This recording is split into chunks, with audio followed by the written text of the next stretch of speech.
Trust your intuition. It'll never steer you wrong. I almost got killed not trusting mine. Quick story. I'm originally from Pennsylvania, so I went to college at PTI. For those of you who know, I lived in Robinson in the West Point Apartments. I started working at Giant Eagle, so I would walk from the West Point Apartments up the road and then down the road to Giant Eagle Market District. One day as I'm leaving for work, I'm walking up the hill and I get up to where the Wendy's and like the A&W used to be, and I seen a cop car.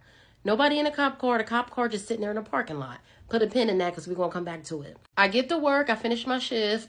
A coworker of mine usually gives me a ride, but he couldn't that night. I think it was like a Thursday night, and it was college night at WIM. The people from Pittsburgh or the surrounding areas, if you guys remember the Club WIM that was down in Station Square, please tell me in the comments. Again, they had like a college night. If you were like 17 or 18 with a college ID, you can get in. And I had just turned 18 at the time, right? So as I'm walking, I get up to where the car dealership is, and my friend calls me. She's like, girl, where are you at? You know, we getting ready to leave.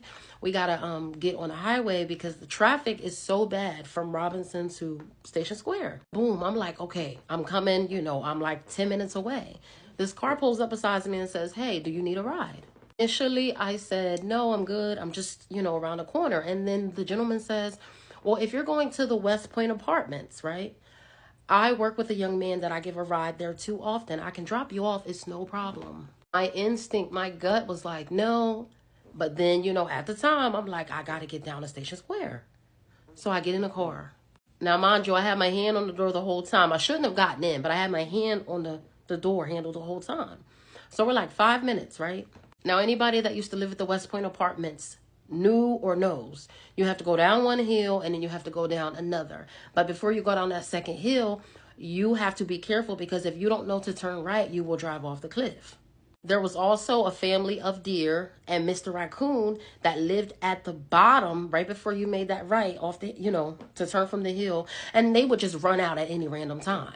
So as we're turning to go down to the apartments, that pin I told you about, pull it out. I see the cop car still sitting there.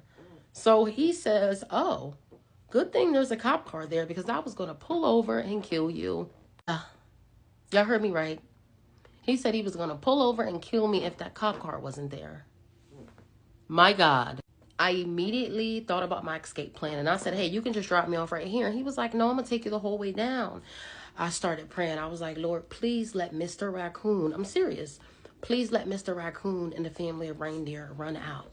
God heard my prayer because as soon as we got to the end of the hill, Mr. Raccoon and reindeer ran out. He slammed on the brakes so hard, he almost went through the windshield. I jumped out, apron, shoe covers, everything on. I